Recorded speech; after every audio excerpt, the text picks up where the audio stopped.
Hi everyone. Remember to drop your questions for Carolyn via the question mark icon at the bottom of your screen. Please. I saw some of you leave those questions in the comments. I'm not going to answer them. Please follow directions. Hit the question mark icon at the bottom of your screen so that we could see your question and have Carolyn answer them.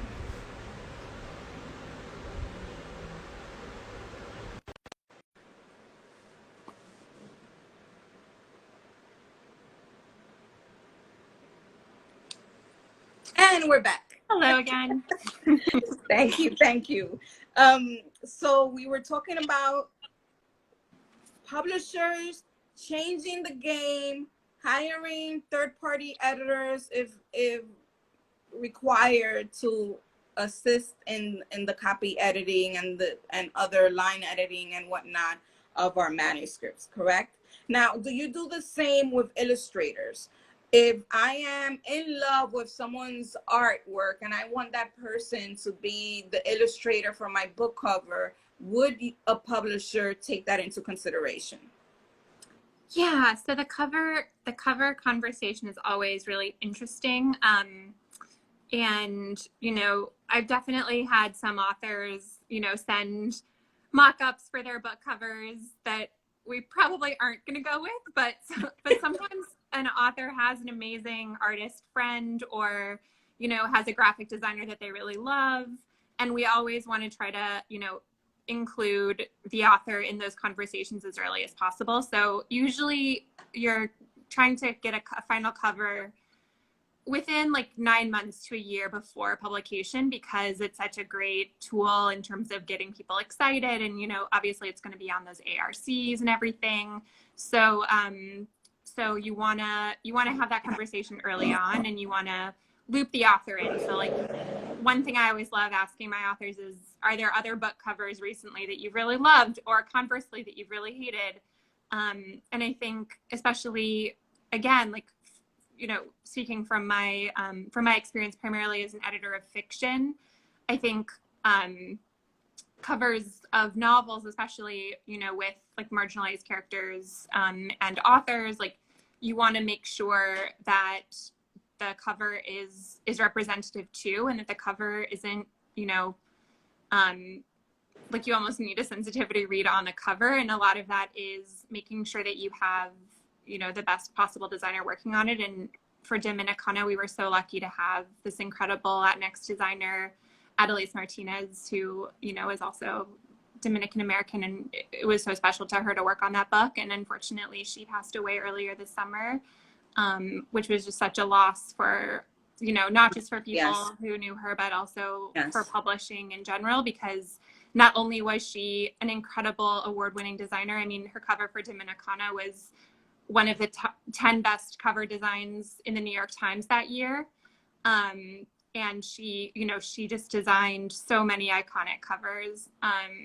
And it's just so heartbreaking that she won't be able to design more covers. And I think there are not as many Latinx designers that have achieved that level of success, that have had those, like, it's just, again, it's another field in publishing that is predominantly white. And so I'm just so hopeful that people will be inspired by her So story. do you, when it comes to illustrators, are you looking for award winners?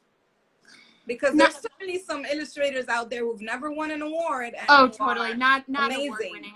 I just meant that she, she's kind of, she was kind of the best of the best. But absolutely, we're always looking for new people too. And I have to say, like, it's not my department. Like, it's the art director that is, just in the way that I know all of these amazing literary agents, the art director's job is to, meet as many designers as possible and illustrators, and to have, an incredible roster of people that they can work with. And they're always looking for new talent and, new people. So absolutely, if an author has contacts that, they think are super talented, but they just haven't had that kind of exposure where like the art director would know their work, we would definitely want to know about them and look at their portfolios and maybe find a way to work with them. Wonderful. So yeah, so that's definitely another thing that that we would be having lots of conversations with the author. So what happens after a book is edited? Like, it's done, it's the final, edits. Yeah. So then our work is just getting started. That usually happens a year before the book comes out. So, we finish our edits. We have a manuscript that we're really happy with. It's at, a really high level of, that's just like as perfect as we think it can be. And we've kind of pushed it as far as we can.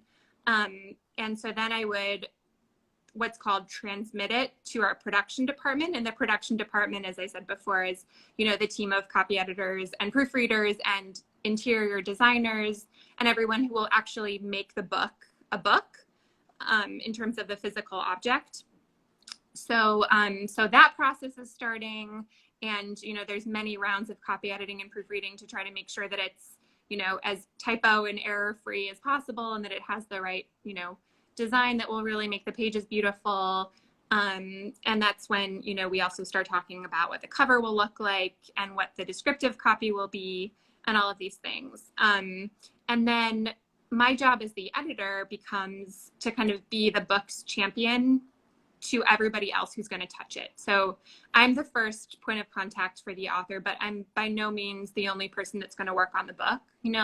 There's so many other incredibly important people who will be working on it, from the publicist, who will, be sending it to all of the reviewers who will be working on it, to the marketing team who has all these, incredible Bookstagram contacts that they'll be sending out to, who will be coordinating Goodreads giveaways and, kind of doing the reader-facing outreach early on, and who will be helping coordinate bookseller mailings.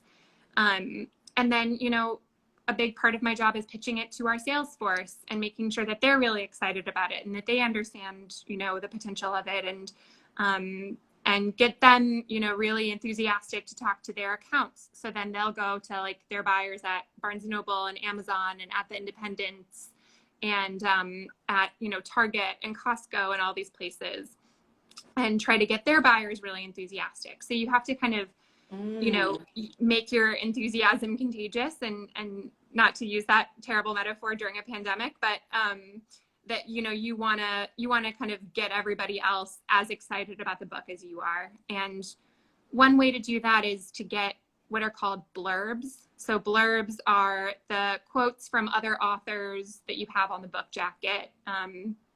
And with the ARC, you want to have, I'm using this term ARC or ARC. It's basically it's called advanced reading copy. So it almost looks like a paperback, but it's just a bound galley. It doesn't have, the really nice paper. It doesn't have the fully perfectly, there might still be an error or two in the text. And it doesn't have the hardcover or the full jacket on it. It's basically a marketing tool. So as Angie, as you said before, it's this really invaluable way to kind of spread buzz and get people excited about a book before it comes out. So you want to kind of spread the word far and wide and get people, really enthusiastic people talking about it on Instagram and Twitter. Booksellers really excited to hand sell it when it comes. And it basically, for the full year running up to a book's publication, you're, trying to get everybody really enthusiastic and set the book up as well as you possibly can. So yeah, so that's kind of a shorthand way of wrapping up a lot of work that goes in from a lot of different people at the publishing house. There's also, the audiobooks team. Audiobooks have become a huge part of the book market, and I think that's really fun and exciting. And audiobooks have gotten so much better in terms of the production value and the narrators that they're, pulling in. And I listen to tons of audiobooks. I think they're wonderful, and it just feels like a sort of exciting way to experience the book that's really different from a hardcover or an ebook, because, the actor is so important, the voice actor who's reading it. And I think, especially for memoir, it can be so meaningful to have the author read it themselves. and kind of hear it in their own voice. But with fiction too, like there are some novelists who read their own books if they're talented, you know, voice narrators, and that can be really powerful too. Yes, definitely. I've listened to Elizabeth Acevedo's audiobooks because she just has such a powerful voice. Yeah, And yeah, she's amazing. I just love that she's able to bring her characters to life in an audiobook. I listened to The Poet X before I read it in book form. So Yeah. that was a great experience for me. I recommend it all the time. I wanted to ask you, what is the author's involvement with the book once it's edited and it goes into, you know, being prepared into book form? Yeah, so I want my authors to be as involved as they want. You know, there are some authors who have a million other things going on and they kind of want to leave it in their publisher's hands and they want to, you know, approve various things, but they, you know, they have a slightly more hands-off approach. But I would say most of my authors want to be really involved. And in that case, it's so much fun to sort of like have them be my co-conspirator. So I'll involve them when I'm figuring out which authors I want to send out for blurbs. Sometimes I'll enlist them to help me write personal notes to booksellers and librarians, you know, just to kind of make it more personal. And obviously, like, it's my job to do all of those things. But if an author wants to be involved and start forming those personal connections themselves, I think that can be really powerful, especially if, you know, they're at the beginning of their career and they're, you know, hoping to kind of build a network of support for all of their future books to come. I love, you know, being able to introduce them to booksellers and librarians and, you know, even like bookstagrammers and people like that. Just kind of getting them pulled into the process. And yeah, I would also say, like, it's really important to me that the author know how we're pitching the book from the beginning. So I want them to be talking to their publicist really early on and knowing who their publicist is, because the publicist is the person like pitching it to reviewers and bloggers and all these people that are going to be, you know, covering the book once it comes out. And so I think it's really important that we all be on the same page with that, and also with the marketing team. I think it's so important that they know what the marketing materials are going to look like, what the taglines are, like all of this copy that we're putting out into the world. I want the author to know what that is and what it looks like, because you don't, you know, it's your book that we are now, you know. Right. So we're your emissaries. So when Dominicana, when we did the book launch for Dominicana, even though I wasn't able to get my hands in an early copy of the book, I was happy to know that the publisher was working with us and making sure that this book got as much attention and love as it deserved. So I had never seen that. But we were able to translate, I believe it was 1 to 2 chapters of the first book into Spanish. And, you know, we published them in this little nice, they look like e-zines, real small. And we were able to hand those out to everyone who came out to the book launch. So that was special. And it got people really excited to get the Spanish version of this book.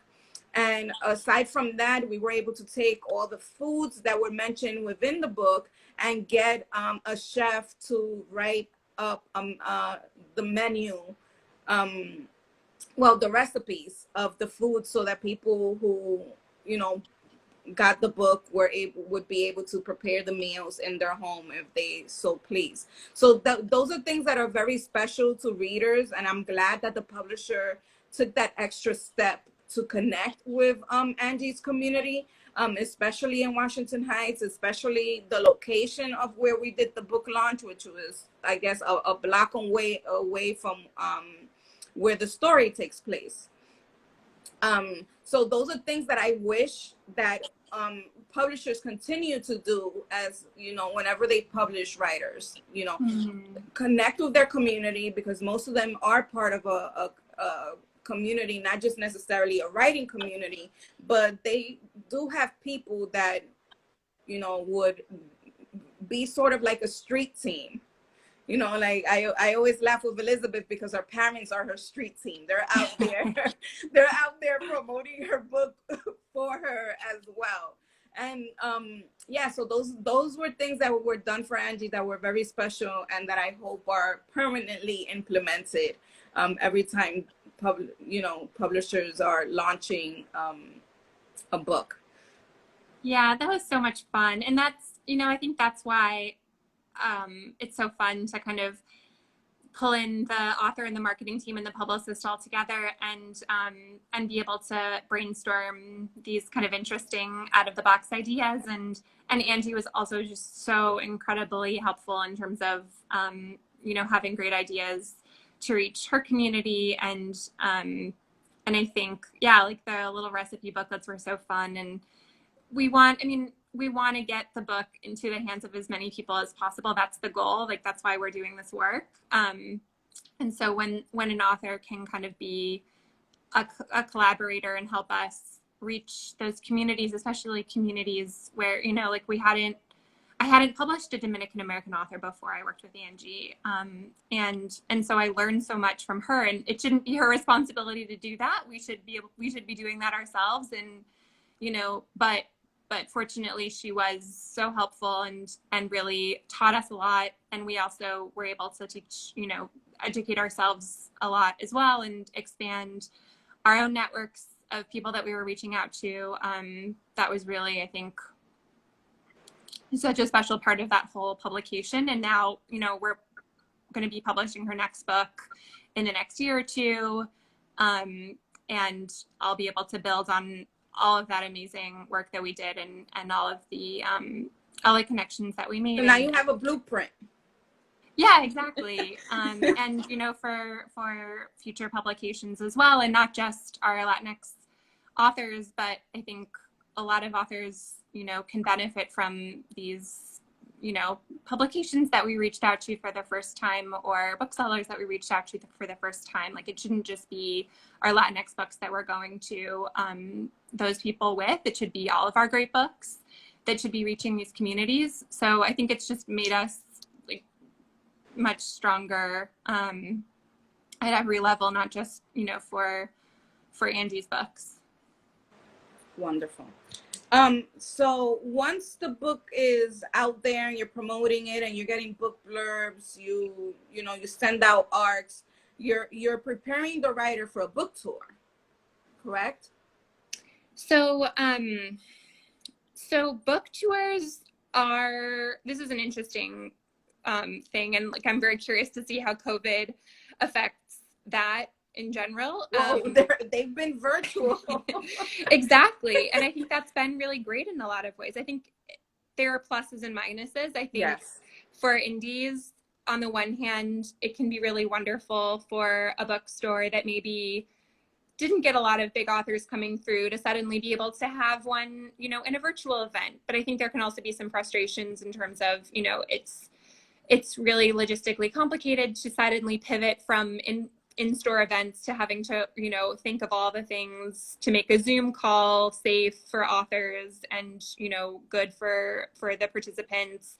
So it's a lot of extra work for these independent bookstores who are already stretched so thin. And I think also sometimes they aren't selling as many books as they would if they had in-person store traffic. So it's not a perfect thing, but I do think that there's a certain kind of democratization that happens with these online events where you don't have to be at the Strand in New York City to see one of their events now. Like, you can do it from anywhere in the country or anywhere in the world, really. So I think there are good things, and I'm hoping that going forward a lot of authors will have a sort of hybrid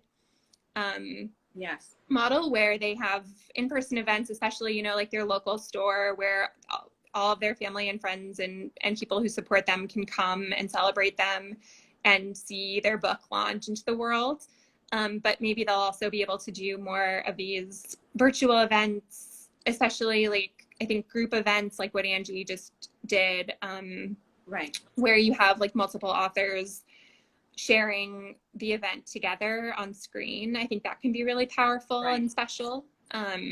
So I think the pandemic opened people's minds to get a little bit more creative with how we do things. right? So Exactly. Angie now had this book club going on this summer with these Latina authors, and that was wonderful. You know, now you see more, right, more of these published authors engaging with bookstagrammers, engaging with book clubs, which was Mm-hmm. not very common before. Yep. Yep. Right, but now because of pandemic, they have to do these virtual events to sell their books, so now they're connecting to those book clubs to have these conversations about their book, and you know, make those sales go up, right? Mm-hmm. So though which are wonderful things, and I think that, like you said, they should, I hope writers in the future create sort of like a hybrid schedule to promote their books, not just in person, but also virtually. Because I myself know that once we open our programming to a virtual audience, we get people from all over the world signing up for it, right? Whereas Yes. if I had a location, that person in London wouldn't be able to come and join the event.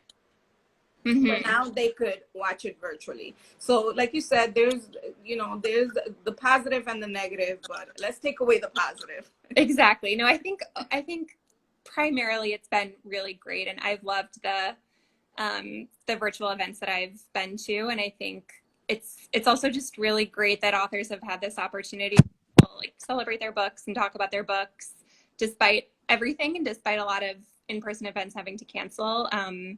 It's great that we were able to, that bookstores were just so, you know, flexible and innovative.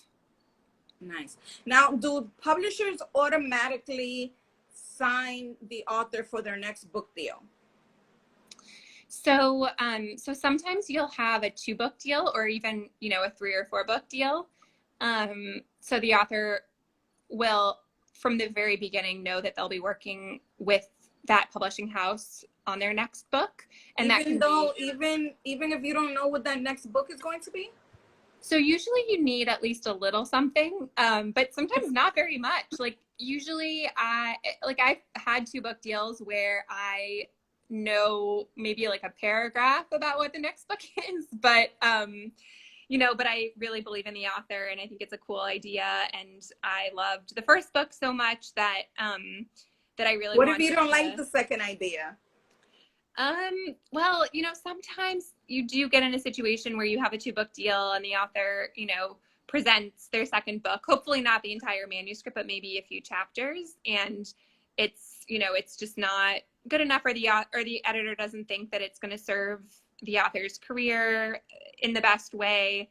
So often you will say, like, I don't think this is the right next book for you. Let's try something different. And, you know, again, like, So you the don't take editor. it away. You just tell them, let's rethink this. Exactly. Okay. Yes. You've bought the second book. You will be publishing the second book. It's more just kind of figuring out what that is. But more often what happens is you'll buy the first book in a 1-book deal, and then the contract will have what's called an option clause. And the option basically says, it's different for publishers, but usually what it says is, you know, the publishing house that published the first book will have the option of a first look at the next book. So, so usually that means, like, if an author decides, like, I know what my second book is going to be, here's a quick summary or an outline and a few sample chapters, the agent has to submit it first to their original editor. And that editor will have a chance before anyone else has seen it to say, like, yes, I want to pursue this, or no, I don't. And if we do want to pursue it, then we'll bid on it, you know, put an offer forward, and hopefully we'll settle on something that everybody's happy with. In some cases, the agent will say, like, this isn't enough. I think we can get a lot more somewhere else. And if the editor isn't willing to go that high, they might take it out more widely. But usually, especially if the publisher has invested a lot in the first book and really believes in the author and wants to continue championing them, and they've put all this work, like, you know, creating all of this excitement around the first book and getting all of these booksellers and librarians excited, and, you know, the readers and the bookstagrammers and everybody that we were talking about before, they will then, you know, really want to continue that relationship and continue to build on all that work that they did on the first book. So usually you want to work with someone on the second book. And there might be, you know, in some cases, like maybe the publisher really failed you on your first book and it didn't work, and you feel like they What didn't would be do. what would be a failed publisher? How would a writer say you failed me? What would Yeah. what will the publisher not have done to say for a writer to say that they failed them? Yeah. I mean, maybe you just feel like they really ignored you and you were cut out of every conversation, and, you know, you didn't feel like they were really doing what they were supposed to be doing in terms of really, you know, hyping up your book and talking it up and getting it out there. You know, there are other instances where a publisher will do, you know, everything they can and put a lot behind a book, and for whatever reason it just doesn't catch with readers, and that's so heartbreaking. You know, like you'll see people who just, like, obviously the author poured their heart and soul into writing the book, and then the team kind of poured their heart and soul into it, and they have all these, you know, booksellers who are so excited to champion it, but for whatever reason, like, maybe it just doesn't get that big review in the New York Times that it needed, or it didn't get you know, picked by the book club that you were hoping for, or like there was some like terrible news event that just kind of knocked everybody out and nobody was reading books that week or that month. Yeah, so I remember when Angie Cruz's first book Soledad came out, it was around 9/11. Exactly. And Angie was not able to go on her book tour. Mm-hmm. And no one was really reading her book. Exactly. Right. I mean, that book changed my life. But, yeah. but I know that it didn't reach the hands of as many people as the publisher would have wanted to, because of this event that happened to the world, sort of like now, you know? Exactly. And in those cases, it's so hard because, you know, it should have done more. It should have reached more people, and it wasn't really anybody's fault. It's just kind of, you know, the way that the world went.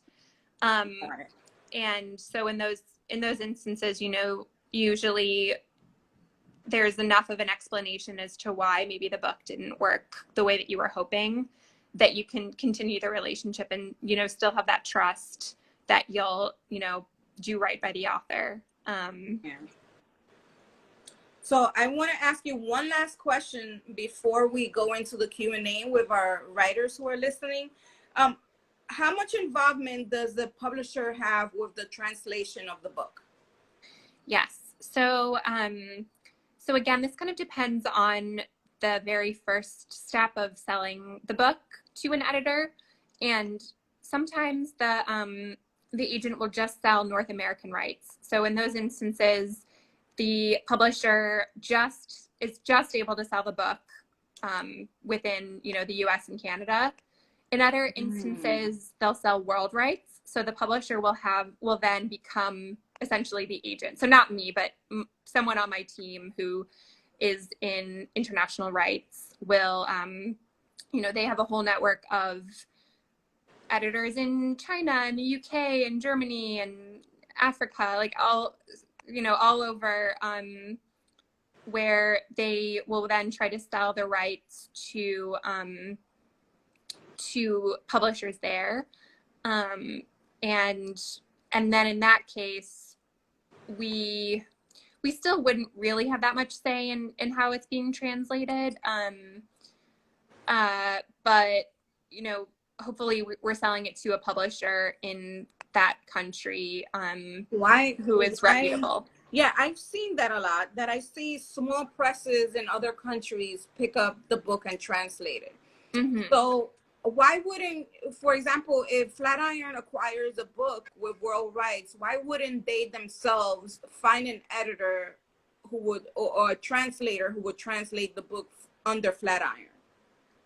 Yeah, I mean, I think with, like, for instance, translating into Spanish and, you know, especially if it's a Latinx author who, you know, potentially has like a huge readership if there were a Spanish language edition of it. There are some publishers who do have in-house rights, like for instance, Vintage Espanol, for Yeah. instance. And I think we don't have one at Macmillan.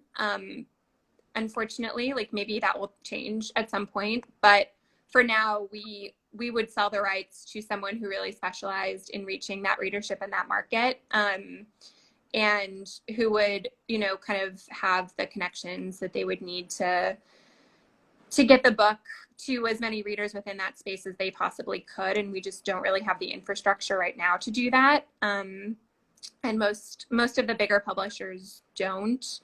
And they're, you know, that's why it's great that there are these other presses that So do that. when a publisher sells a book, for example, to be translated to Spanish, is it the assumption that Spanish speakers all speak the same type of Spanish? Because Castilian Spanish is not the same as Dominican Spanish or Puerto Rican or Cuban or any other Latin American Spanish. There's words that I say in Dominican Spanish that if I go to Honduras and say it, it's an insult. Yeah. Yeah. So is it the, for example, I'm going to say this here, I probably haven't said it publicly, but the Public X, the Poet X was translated in Spain.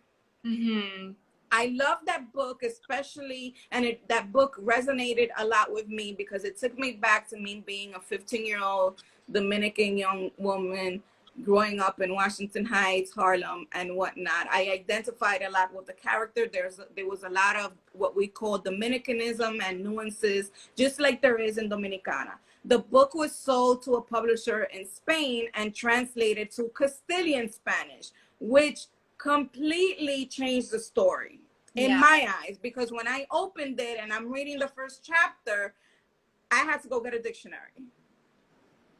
When I know that those words should have been in the voice of, you know, I forget her name, it goes Xiomara, the character, in her voice, which is Dominican, our Dominican Spanish. But that translation was just not it. So I said, okay, well, the Castilians will enjoy it, but I can't read it. Yeah. I cannot share that book with young adults in Washington Heights. Yeah, that's terrible. I mean, to be totally honest, because I don't work at a place that does those translations. I don't know what happened there. I'm not sure.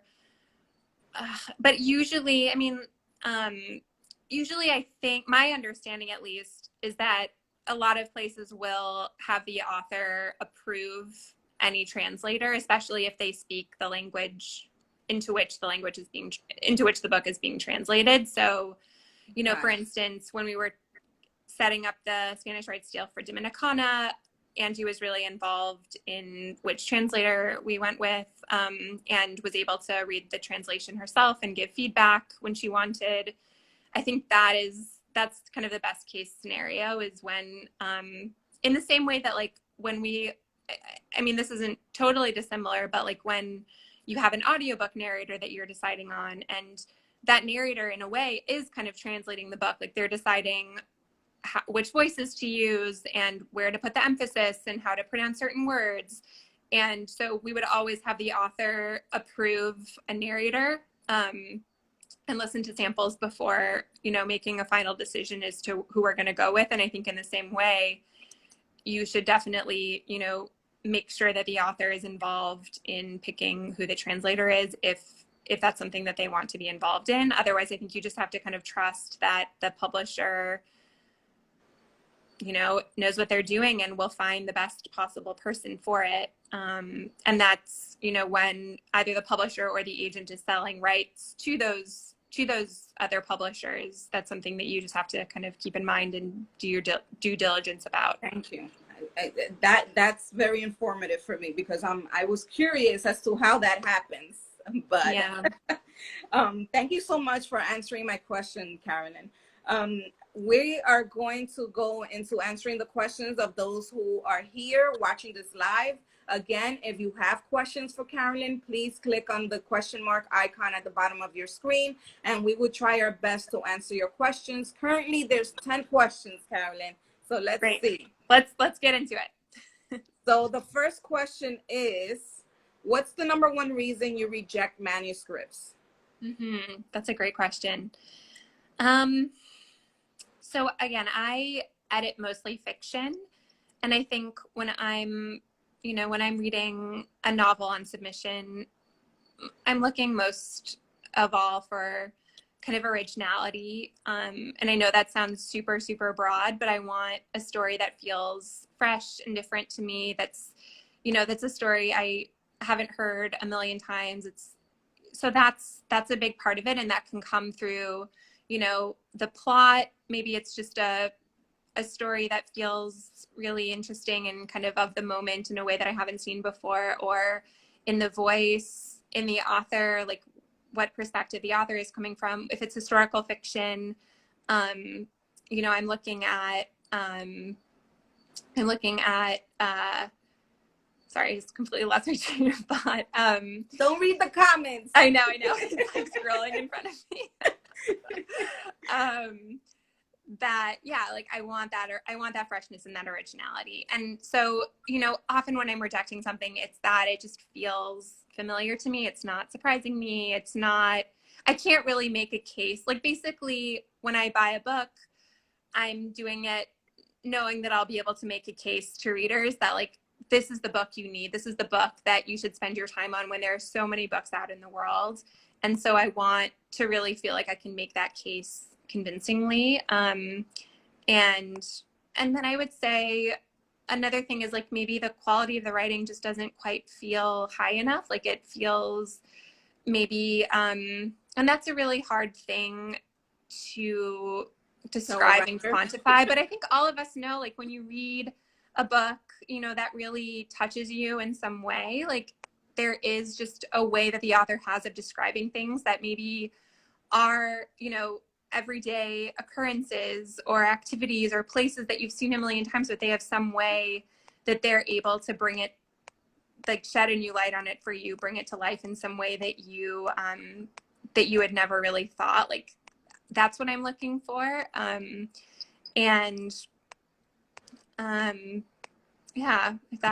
If that helps. I mean, I would say, like, I love to be surprised by a submission. I love, opening something up and not really having any preconception about what it's going to be and just being totally blown away. And usually I know within the first page if something is really special and if I'm going to love it. And so that's the best feeling. It doesn't happen all that often, but it's just so exciting to just, as a reader, like, I'm reading as a reader too, and to kind of know, right. That, yeah. Thank you. Next question is it true that if my manuscript is written in Spanish, I won't have an opportunity with agents? Does it need to be translated in English? I assume if she's submitting it to an American publisher for English rights, then it needs to be in English. But if she's submitting it to, for example, Vintage en Español, it's okay for her to submit in Spanish. Definitely. So know your market, right? Know exactly where you're submitting to. Exactly. And know your agents. There are definitely agents who read Spanish who would be able to represent your book in Spanish. So yeah, like, it's definitely possible to have your book get acquired by a mainstream US press, even if you've written it in Spanish. You just have to find the right person, and they'll help you get a sample translated and all of that. Okay. Another question is, how can an author sell or defend an unconventional story format, sort of like a poet? Yeah, I mean, sort of like the Poet X. The Poet X. I mean, the Poet X was written in prose. Yeah. I mean, I love books that experiment with form and structure. I don't know that every editor would say that, but I think that's another way of making your book stand out from the market. And I think the Poet X was so special because it, like, had that kind of quality of spoken word to it, and the way that it was written in addition to the subject matter. So I think if you have a real reason, like you don't want it to feel kind of gimmicky, you want it to make sense within the context of the story that you're telling. Like if, you know, it's kind of a red flag if I feel like someone is making some like crazy structural choice just to sort of try to be a bit different, but it doesn't really make sense with the story that they're telling.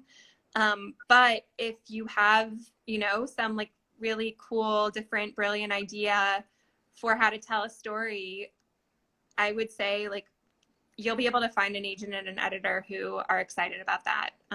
So is this structure, if you have a unique structure like this, you should include this information in your query letter, right? And the reason for your choosing this structure and why it's important to you, correct? I think so. I think that would be really helpful. Yeah. So that would be your way of defending your usage of this structure so that a literary agent or editor doesn't say, hey, you should change this. Mm-hmm. Exactly. And that's also something that you can talk to down the line with your editor when you're in the editing process. And if they're really pushing you on a certain thing and you're like, no, this was a very conscious decision. I have, you know, this good reason for doing it. And I think, you know, maybe the editor can then, again, it's just the editor has to understand what you're trying to do and try to, you know, find the best way to help you do that and, you know, convey it to readers. And that doesn't necessarily mean like having to over explain it to everybody, but just making sure that it's having the impact that you want. Right. Thank you. The next question is, what kind of rare option clause or other opportunities that could be present in a contract?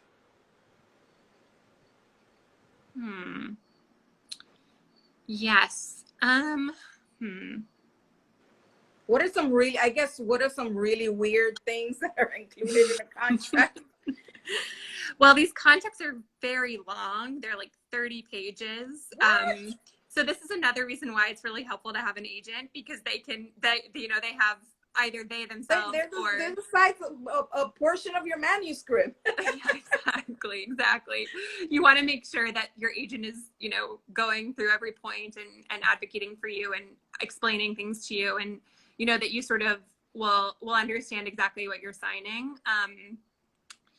I mean, every agent kind of has a boilerplate contract. There's not a ton of variability within that. It's really like figuring out what rights the publisher is going to have, like in terms of will they have translation rights or not. Figuring out what the advance will be and what the payout will be.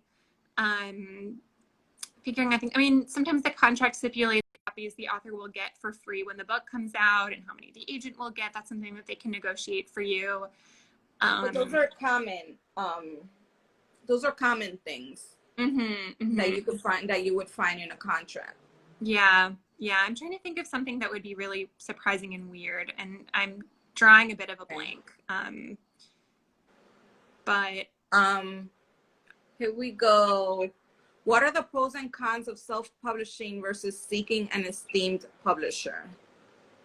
Yes. So I think the pros would be, it's sort of similar to what we were saying about the benefits of signing with an agent rather than trying to do it yourself. I think you have an entire team with you. You have an entire team working with you. You know, this is their job. They have all these contacts that you don't have. They have all these people that will be advocating for the book along the way. And when you self-publish, you know, you're the team. Yeah, you're the team. And in some cases that can really work. Like, for instance, I think if you're an author who has a huge platform already, like maybe you have a blog with, you know, 100,000 followers, and your followers are people who you think would really want to buy and read your book. Or, you know, you have a newsletter that's really popular and you have that kind of built-in marketing already. Or maybe you have a book that's like extremely experimental and you have a very, you know exactly what your vision is. You don't want to change a thing. You don't want the publisher telling you how to do anything, like in terms of what the cover is going to look like and what the copy is going to be. You want full control.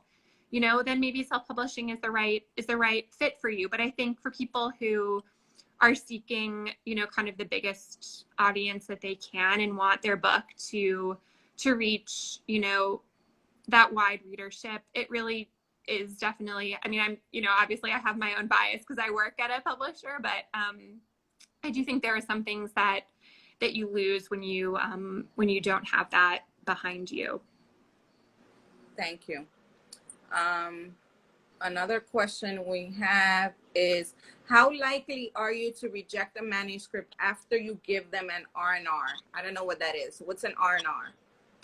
So I think this is sort of from the more on the agenting side of things. So because I'm coming from the editorial side, I'm just getting things in from agents. I think what the questioner is probably asking is like sometimes agents will, they'll get a query in from an author. They'll be excited about the idea. They'll be excited about the sample pages, and maybe they'll do a round of edits with the author, or they'll have a long phone call, and in the end they won't end up signing them. Okay. Yeah, and I don't know how often that happens. I'm going to get an editor to come on here and answer that question. Literary agent. Yeah. Come on here and answer that question for you. Yeah, but I would say, like, from my perspective, the sort of similar answer would be, like, how often do I have a phone call with an author and then not pursue them? And I think I really try not to do that. But sometimes, sometimes you have a call and you realize, like, you have a different vision for the book than the author does. And in that case, it just wouldn't be a good fit. Or, maybe you were really, really excited about something and had an amazing call with the author, but you just couldn't get the rest of your team as excited as you are. That's, sometimes that happens, which is really heartbreaking. So that's what happens on your end as an editor. Yeah. Like, hopefully that doesn't happen very often, but sometimes. Because I know that Angie was trying to get her book picked up by a publisher, but they weren't getting as excited as you did.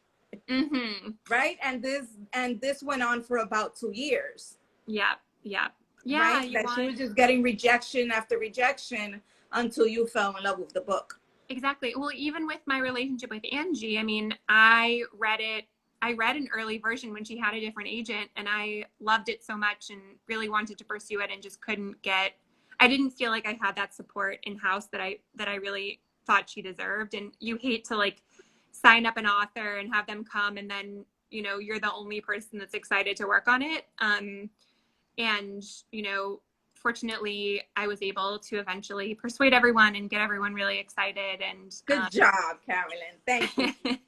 Thank you for bringing this book into our lives. But there are other times when I wish that I had fought harder for something, or that I felt like I, could have pitched it in a way that maybe would have been more enticing to my colleagues. And, those are the regrets that we have as editors. But I think as you're in it longer, you get a bit better at that, and just trusting your own taste and your instincts, and really, when you're fighting for something, like really, really going all in and pushing for it as hard as you can. Because, everybody at the publishing house works there because they love books and they want to work on great books. And usually, if I love something, now that I've been at my company for a long time, like, they kind of know to trust me when I say that something is really great. So that's nice. Thank you. So I think you have answered this question on what is the common cause a manuscript is rejected, and what are negative patterns that you see writers do all the time. But if you're accepting just agented manuscripts, these are really polished, correct? Yeah, they're often really polished. Again, it sort of depends on the agent. There are some agents that do more work than others. And also there's so many editors and so many different publishing houses. And so often, I should say also, like, often I'll get a manuscript in and I'll think that it's great, but it just isn't quite right for my list. I don't think that I can kind of champion it in the best way based on the connections that I have and the list that I've built and kind of the expectations that people have for what I publish. That's why it's so great that there are many different houses. Do you write back to the writers and communicate to them your reasoning for not picking up the manuscript? So we communicate with the agent, but the agent will often share the notes with Okay. the authors. So you're writing technically to the agent, but you're kind of thinking, this is also going to be seen by the author. And sometimes, I'll get something in that I think has a ton of promise, but it's just not quite good enough yet. Or maybe I think like the author has an incredible writing style and is clearly really accomplished, but I don't think that this book is the one that they should be doing. But like if they write another book, I would really want to see that again. And so, or would you accept the same manuscript from the author that they have improved due to your comments? Yeah. So that happens sometimes if the agent doesn't sell it the first time around, but an editor gives helpful feedback and the author feels motivated to go and do that work. And obviously that's a lot to ask of the author because they haven't gotten any advance yet. And there's no promise that I would then be able to acquire it. But if it's something that they really want to pursue and, they feel like the work is in line with their vision. I have signed books where I rejected it the first time around, but then the second time was able to do it. Got it. Wonderful. Thank you, Caroline.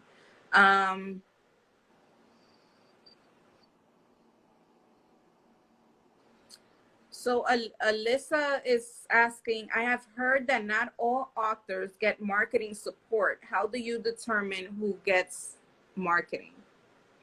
Yeah, so that depends a lot on the publishing house and the size of the list. And because our list is pretty small, we're able to... What list are you referring to? Sorry, that's another publishing jargon term. So the list is what we call the books that we publish.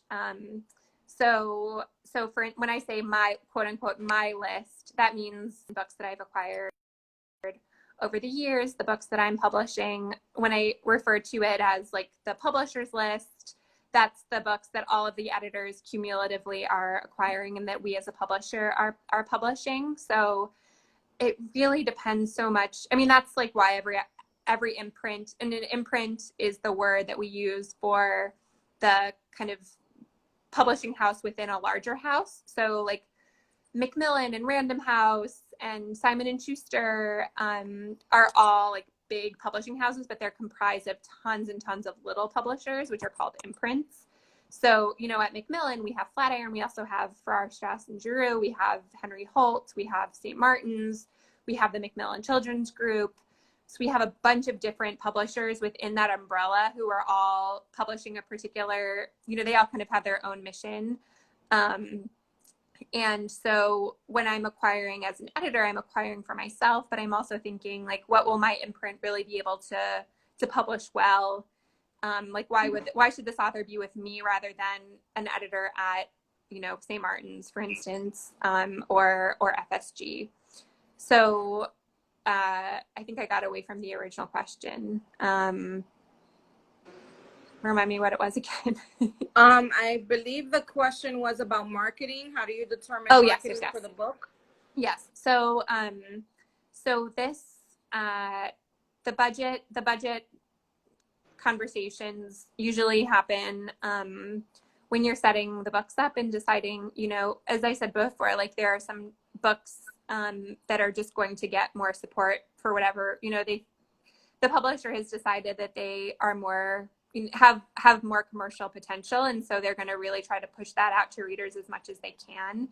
And sometimes we bet wrong and we put a lot behind something that really doesn't catch on, or we don't put a lot behind something that really does catch on. And so it's a combination of different factors that go into that decision. It's how much should we pay for this book? Like if you paid a huge advance, it's in your interest to put a ton of Get your money back because you want to really, and you paid a lot for it because you're investing that money into the book.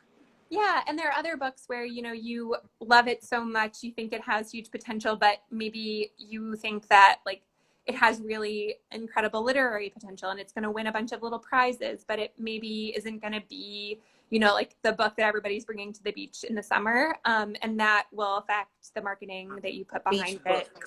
Yeah, and you know, if it's a really established author who already has a huge, you know, readership and platform, you might put more behind that because you know that readers want more from this author. They already have a track record. Yeah, exactly. So the track record is also going to make a difference. And that's not to say that these are hard and fast rules. Like, there are definitely instances where maybe you published the first book and it didn't sell as well as you wanted, but the second book you think has a really amazing commercial hook, and you know exactly, you know, which audience you can reach this time that you couldn't reach before. And so you're going to put more marketing behind it. And I think like, one thing I like about working at Flatiron is that because the list is smaller, every book kind of gets a special marketing campaign. And, you know, even if they're not all getting the same amount of money, you're doing creative, special things for every author that's, you know, tailored specifically for that book and for that readership. And we have a huge team that's able to, you know, devote themselves to this relatively small number of books, because we publish about 50 books a year and we have a staff of over 30.